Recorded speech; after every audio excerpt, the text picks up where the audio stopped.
everyone, welcome back to Rach and Bella Crafts. Rachel here, I hope you're all well. For today's video, I am going to show you how to make a really easy pocket that contains lots and lots, or gives you lots and lots of pockets rather, for all your ephemera. So this is so simple, but I've managed to get 6 pockets out of this, and all I have used is a sheet of paper on top of the page. So if you can see, you've got a pocket here, you have a pocket here, you have a pocket here, one here, one here, and one here. And they're good, considerable size pockets as well, because obviously I've managed to get a whole journaling card in there and then some. So there's lots of space in there behind that as well. So there are a few different ways that we can do this. And I'm going to do it with you. So if you want to do it along with me, all you're really going to need is well, 2 sheets of paper, basically. You know, make yourself a prototype, and then you can come back to it later on. But you don't even actually need glue for this pocket. So what I've done, obviously I'm in the middle of working on my my journal here for my design team project for Clay Black Creations, and I'm taken out one of the pages because obviously I've built my signature, so I've taken one of the inner pages out of the signature so I can just get the size, so I can make sure before I start that my pocket is going to fit into my journal. So that's really important. Just make sure that whatever pages you're using, they've been cut to size so that they will fit inside the journal. As I was saying, there are a few different ways that you can do this. So what I've done here is I've taken a page that I've printed out. I want to say, is it perhaps 8 by 10? So you know, you have quite a wide, it's the setting on my printer anyway, but it's where you have quite a wide border of the printer paper, and then obviously your printer's in the middle. When you are looking to do this, thinking about if you're going to put a pattern paper on the top, which kind of obviously is really the idea. This is a great way to work with a DigiKit. So if you're really trying to incorporate a kit into your journey, you're not quite sure what you're meant to do with all the pages, and you don't just want to use them as background pages, this is a really good way of incorporating a DigiKit page into you know, making it into something where you're still showing off the page. So for instance, with this page now, I've got this beautiful dragonfly here, and I've got this lovely image here of this blossom. So I want to think about the way in which I'm going to fold my pocket. So if we go back to do a really simple one, so turn your page over, and you're just going to take so this is obviously the top corner, and we're going to take this down to about just before halfway down the page, and we're just going to smooth that into a nice triangle shape there. And just fold that down. So when you bring it back over, then you can see we've given ourselves now straight away this really lovely deep pocket. And obviously you're going to you can dictate the sizes of your pockets by where you put your stitch in, or if you're not using a sewing machine, don't have a sewing machine, use glue, obviously, just to glue certain sections in place. You know, this isn't a sew only style pocket. So now I'm looking at this page here, so I'm going to think, right, okay, so I can take that corner away there because I'm not really losing too much. I don't want to lose too much of the flora and what's going on here. So I'm going to turn this over a second. Let me just turn it around because I can only fold in one direction. And then we'll make a nice small corner pocket here. And then I'll go back and have another little look. Yeah, I'm happy with that. So I've still got this lovely bit of print here, and I've still got all of the blossom in place. So that gives me pretty much at the moment, obviously because I've used a shorter page, I can also take advantage then of this area here without actually having to fold any of the paper. So it's all just about thinking about where you put your folds, how large a sheet of paper that you start with. I may take this corner down on the inside here just to make it a little bit obvious that there is a tuck space there. So if I just try and square that off there, and again just bringing it back to the center. Yeah, I like that, I'm happy with that. So again, I can either stand something in there, or I can slide something in or out of there, whichever, but I'll be able to see whatever's in there then. And I'm still then retaining all the really nice features of the page.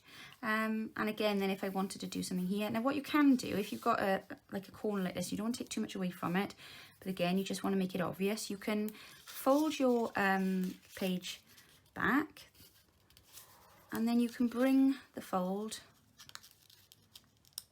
back down, and at least that way then you are still incorporating some of the pattern. Now, don't be frightened of the white on the other side. It's really okay.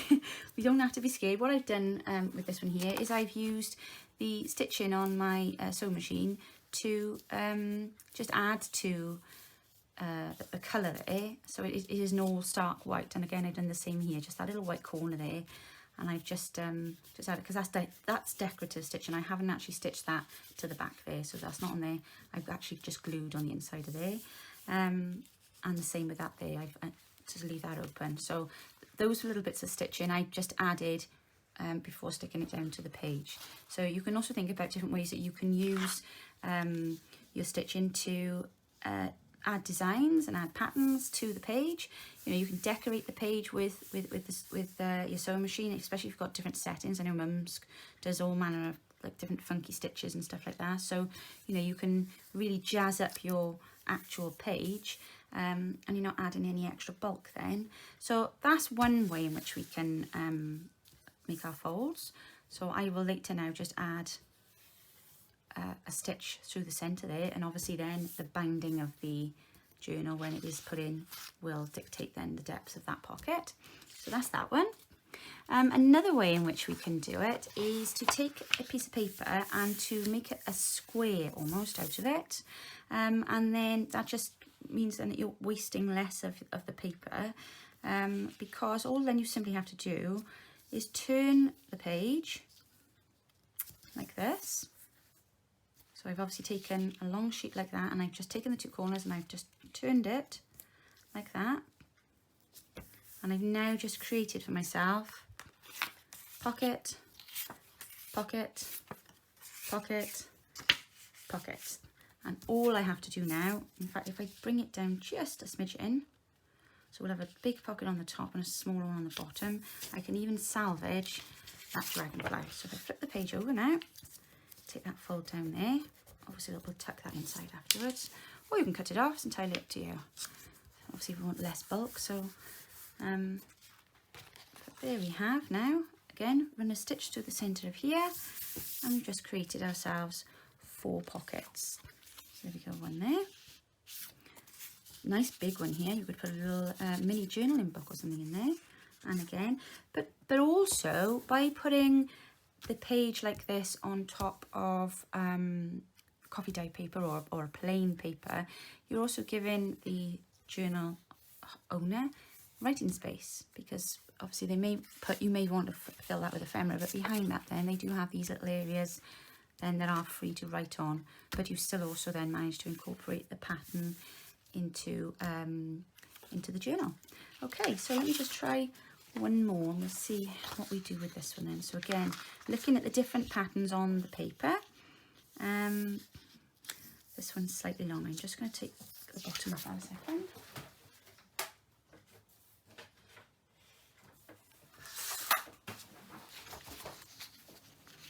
That's better. Sorry, I hadn't cut that one down. Right, so again now just looking at where it's going to sit on the page and looking at what I can afford to lose. So again, I may just take down, I may take this corner up here. So we'll have a nice big pocket there. And if you can, try to leave an area in the centre here. So when you stitch through the middle, you know, you're not catching on anything.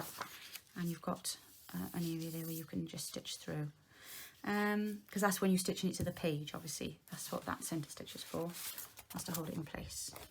So obviously just think then about the back of that. So you could either put a belly band then to cover that on the back, or you can add something, or you could just stitch all the way around that page then, so it just looks like it's decorative. I tend not to worry too much about hiding stitching in journals, because I think it adds to the embellishment of it, doesn't it? Okay, so this side then, I'm going to take down that corner there. No, actually, I'm not going to do that. I'm going to take this corner here, a nice little one, because I do like that bit of right in there on that thing there. And I'm going to take a small corner off here again, because we don't want to lose that beautiful dragonfly. It is a dragonfly, yeah. And then here I'm going to do a bit of a fluted fold like I did on the first one. So I'm going to bring the pocket down here. Try to remember, I did it now. You do these things sometimes, you feel like you do it in your sleep. So take that down there, and then I'm going to fold then back on myself. So I hope you can see what I'm doing there now. So I've folded the corner down, and then I'm going to just put my nail in there to just crease that in half, and then I'm going to take this corner and I'm going to make a long fold. So I'm folding now along the edge of the top of the pocket, look. And at least that way then you don't have, you know, you're keeping the pattern of the paper there. And I just think it looks interesting, because then if you have got like small bits and pieces of ephemera then like this, or you could pop a little ticket under there, but it does just give you a tuck then, because obviously you'll want to put something on the page as well. And then you can just either glue that down, you can do as I did with the other one, and you can just add a little bit of decorative stitching. But yeah, I think that just makes it look a little bit, it's just something a bit different, isn't it? So again, there's another one there. So I'm just going to nip off and just stitch all of these, and I'll come back then and show you the finished result. Okay, so I'm back from the sewing machine now, and I'm just going to show you how I've stitched the other 3 pages. So obviously this was the original one. As I said, I've stitched this one here decoratively, so not to attach it to the actual page, and the same, and then I glued those pockets in place, and I just simply ran a nice zigzag stitch through the center of that one. This one here, this is the one I did with the little fluted fold here. So what I did with this, I've also, the one thing you'll notice the difference between those and my original one as well is that I've now inked these other pages, and what I've used is just a gold ink pad and a blue ink pad, just to give a little bit of contrast, because to try and bring out the colours. I didn't really want to use you know, the distress ink for this. So before I did anything else, after I inked these corners here, I then stitched that flat shut. So obviously I did that with a page up and put that through first. I've glued the folds back underneath, and then I've done a stitch across there to hold that pocket in place. So obviously we've now got our nice little tuck spot there, so you could pop something in there, and then I've left that then open there, so we've got a really nice deep pocket in there, and then the same this side. And what I've done with this one is I've added a bit of decoration across the bottom and the top with the sewing machine. But I mean, you could go crazy with the sewing machine with this sort of thing, because you could stitch the page behind, you could stitch all around this page before you put it onto the actual paper. There's all sorts of things that you could do it, so really you just need to perhaps play with it a little bit. This was the one that I did when I had the square, if you remember, and I just simply turned the page and put the 2 folds. So now obviously I've got a nice big pocket in here, which I can either put a little journal book in or whichever. Again, nice long deep pocket there. For this one I have stitched all the way across the bottom and all the way across the top, and that's just secured the top and bottom, and it's just made the page look a bit nicer. And then I got another one there, so that'll be a tag pocket I've put in there, because I did bring the stitching across and then I brought it down just to catch that corner, because obviously it's off center. But again, I just inked all around the edges of this paper then with a bit of gold ink. And then the last one, this was the one with the different styles of pockets. Now this one is very minimal stitching. So again, if you don't have a sewing machine, you know, ignore the stitching. You could do all of this with glue, basically. And again, we've got a nice fold there. I haven't secured the top because that will be secured when it goes into the journal. So you've got options here. You can either use that as a top tuck, or you can use it as a side tuck. And then again, the same at the bottom. So you've got that space there. And you've got a nice big pocket here, and again you could really load these pockets up really, because there's just so much space in there. You know, it's just lots and lots of options. So yeah, it's just another idea for you all to just think how we can add pockets and tuck areas to our journals without having to add too much extra to it, because this has all been done simply by using the page and one added sheet of paper, and that's provided us, you know, for instance here, I've got 6 pockets out of that over the 2 different pages. So have a play about, see how you get on, see what ideas you come up with. And if you're in obviously our Facebook group, post the pictures onto the group. And if you're not, where I've shared the video on in your Facebook group, just pop it in the comments underneath. I'd love to see your different take on it, and how you can make these extra tucks and things, and the angles that you use our papers at as well. All right, have a good day everybody, and I'll be back with you very soon. Bye now.